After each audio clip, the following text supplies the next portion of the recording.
E você sabia que o medo excessivo de perder a jovialidade com o passar do tempo pode virar uma doença? A gerontofobia é esse mal caracterizado pela rejeição à velhice. Veja só.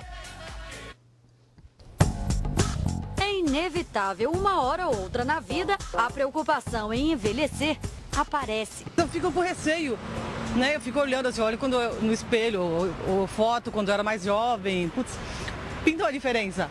As ruguinhas, barriga, né? Aí fica feio, né? Para disfarçar os sinais da idade, a mulherada, principalmente, faz de tudo.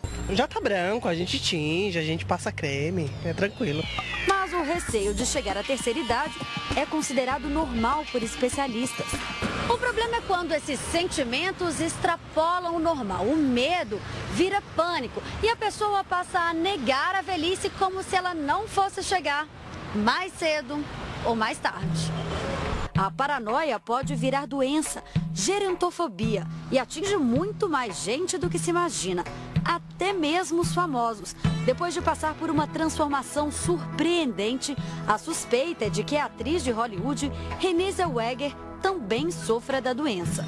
Apesar de não confirmar se passou por uma cirurgia, a famosa que já ganhou um Oscar apareceu em um evento em Los Angeles com um rosto muito diferente. Aos 45 anos, parecia até ser outra pessoa. Ela teria mexido na boca, nos olhos e diminuído o maxilar.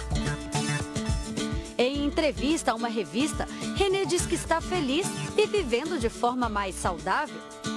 A pessoa fica se jogando para um futuro e esquece que ela tem o hoje belo para ser vivido. Ainda segundo a psicoterapeuta, a aceitação é o melhor caminho para se viver mais leve. Em primeiro lugar, é aceitar que a gente vai envelhecer. Se eu acredito em viver bastante, quero viver bastante, eu vou ter que encarar esta velhice. E o que é velhice se não perder uma força física e ganhar uma força do espírito? Tarefa difícil no começo para Araides. Aos 45 anos, ela chegou a brigar com o espelho. Você começa a sentir o peso da idade, mas não assim no físico. No cansaço mental, cansaço visual. Você começa a ver outras pessoas que têm a mesma idade e estão muito mais bonita. A terapia a ajudou a espantar os fantasmas da idade.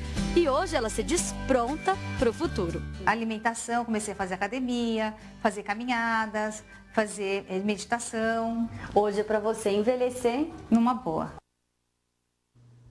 Bacana, né? E aqui no estúdio eu recebo o médico geriatra Luiz Gustavo Castro Marques. Boa tarde, obrigada pela presença aqui no Revista. A partir de que momento a gente deve procurar um geriatra, começar a se preocupar com essa questão do envelhecimento, Luiz Gustavo? A partir de hoje, né? A gente tem que se preocupar com a saúde e a promoção à saúde. Não deve se lembrar do médico quando você ficar doente. Então, para você ficar saudável, ter uma terceira idade com saúde, você tem que pensar hoje. As pessoas lembram do médico quando perdem a saúde, quando ficam doentes. E o objetivo nosso da geriatria é promover e manter a saúde, fazer diagnósticos precoces, vacinação, para fazer prevenção à saúde. E atividade física e uma alimentação sem má hábitos de vida, né? Por exemplo, se a gente já faz um acompanhamento com um endocrinologista, um ginecologista, né, aos 20, aos 30, quando a gente deve incluir, então, as visitas rotineiras ao geriatra? Teria assim, uma idade específica? Não tem uma idade padrão. Vai depender também da tua história familiar. Se você tem alguma doença crônico-degenerativa, que tem que tomar um cuidado especial, né? Mas, assim, a gente recomenda, a partir dos 40 anos, você começar a consultar com o geriatra para ter um médico seu, que ele é um generalista, né? Ele não fragmenta a pessoa, não vê, essa parte não é comigo, vai procurar um outro especialista. E assim, lógico, ele vai avaliar e, de acordo com a necessidade, ele encaminha para o especialista adequado. Às vezes está tão subdividida a medicina que a pessoa não sabe nem a quem recorrer. Então, o geriatra seria aquele médico de antigamente, aquele médico da família, que tem teu histórico, que tem um relacionamento pessoal, entendeu? A gente acompanha muito o idoso e depois os filhos, a segunda geração, porque já vem com um relacionamento. Então, na hora, assim, a hora que a pessoa está doente, ela lembra da gente e aí procura. Bacana. A gente viu aqui hoje no Revista uma matéria sobre quanto custa um funeral. Então, entrevistas com pessoas bastante jovens que não pensam na morte, muito menos no envelhecimento.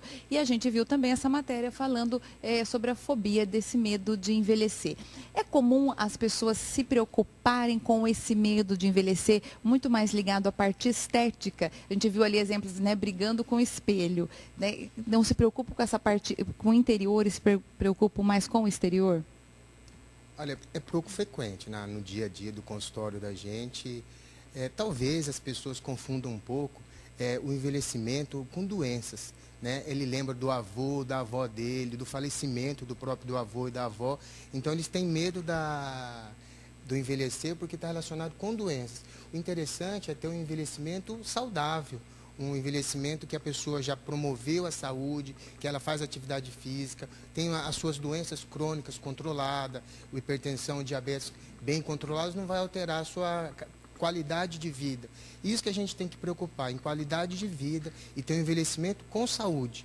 E aí você não vai ter tanto medo do envelhecer. Quando as pessoas começam a frequentar o geriatra, e como você falou, alguns exemplos que daí os filhos vão se tornando seus pacientes e os netos. O fato de conviver de uma forma tranquila com pessoas da terceira idade ajuda nesse entendimento do processo que o envelhecimento pode ser, ninguém vai escapar e pode ser uma coisa bacana se tiver esse acompanhamento, essa qualidade de vida?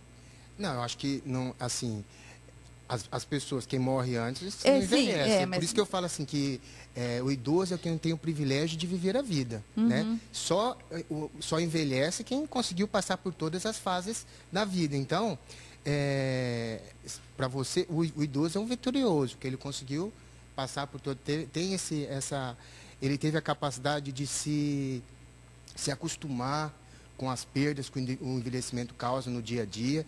Ele tem o prazer de conviver, geralmente, com a família, com seus filhos, com seus netos.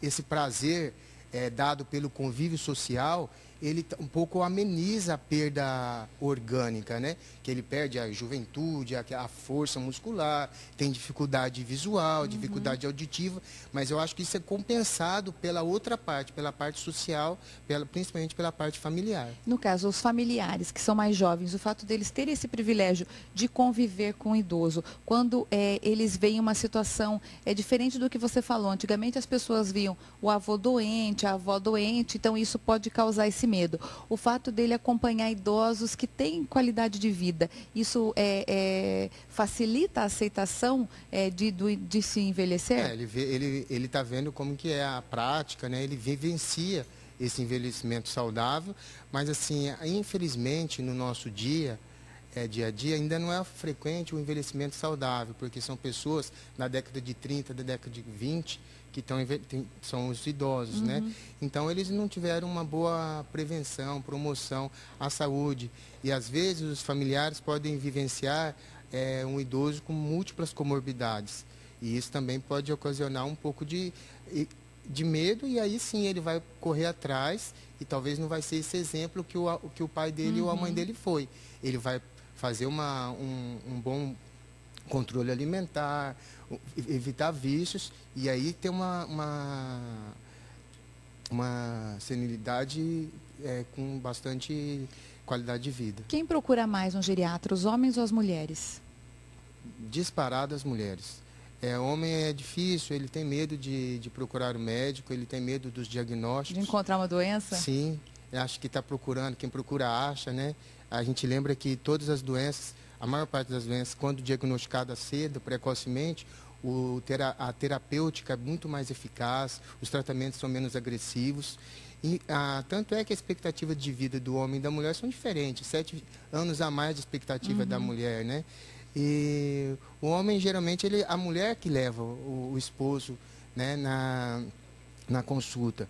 E se você for avaliar, hoje é um mundo de viúvas, né, na terceira idade. A maior parte das mulheres são viúvas e o homem é um elemento bem raro na terceira idade. Bom, a gente está falando aqui, no caso de terceira idade, das mulheres procurarem mais os médicos, mas ainda Deveria ser diferente essa procura por um geriatra? Ainda é pouca procura? As pessoas não se preocupam muito em ir ao geriatra? Quando eu cheguei em Cuiabá, 8 anos atrás, relacionava o geriatra com o médico de vitaminas. Graças a Deus, com outros profissionais também chegaram, a gente conseguiu mostrar que o papel do geriatra é um generalista em doenças crônico-degenerativas. E com isso está mudando bastante a busca pelo geriatra e até pelos outros profissionais de saúde. Tinha um pouco de receio do geriatra. A gente, graças a Deus, está conseguindo romper essas barreiras e a procura está sendo bem significativa. Infelizmente é uma especialidade nova que ainda carece de mais profissionais. Tem uma dificuldade de profissionais aqui no estado e no Brasil também não é diferente de Mato Grosso. Mas a procura está tendo a promoção à saúde e à reabilitação. A gente trata pessoas de 40, 50 anos, rígidos, sem doença nenhuma, mas também faz o tratamento de pessoas com mais idade, de 60 até 100 anos. As pessoas estão aprendendo a consultar vocês. Estão fazendo o tratamento certo, que é manter-se saudável. A pessoa espera se aposentar para começar. Quando eu me aposentar, eu vou cuidar da saúde. Às vezes nem está vivo para até lá, né? Quer dizer, como a gente mostrou, hoje, né? Para morrer basta estar vivo. Então a gente tem que se cuidar sempre, né? E a idade é um dos principais fatores de mortalidade. Quanto mais velho você é, mais risco você tem de morrer. E tentar ter essa vida aí na terceira idade com saúde, né?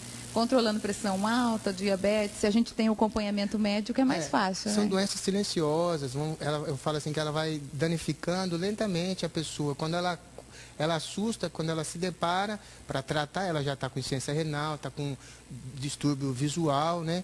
E ela vai ter uma qualidade de vida ruim. Quando a pessoa tem tempo, trabalhou a vida inteira, contribuiu com a Previdência, quando ela pode viajar, quando ela pode passear com o seu esposo, com a sua esposa, aproveitar a vida, aí ela fica só tratando de doenças, aí é complicado, né? Quer dizer, com saúde, então, dá para envelhecer sem medo? Nossa, tem cada casal que a gente tem, cada dia está num lugar, fazendo atividade física, curtindo realmente a vida como nunca tinham curtido. Bacana. Luiz Gustavo, eu agradeço a sua participação aqui no Revista. Muito obrigada pelos esclarecimentos. Eu que agradeço.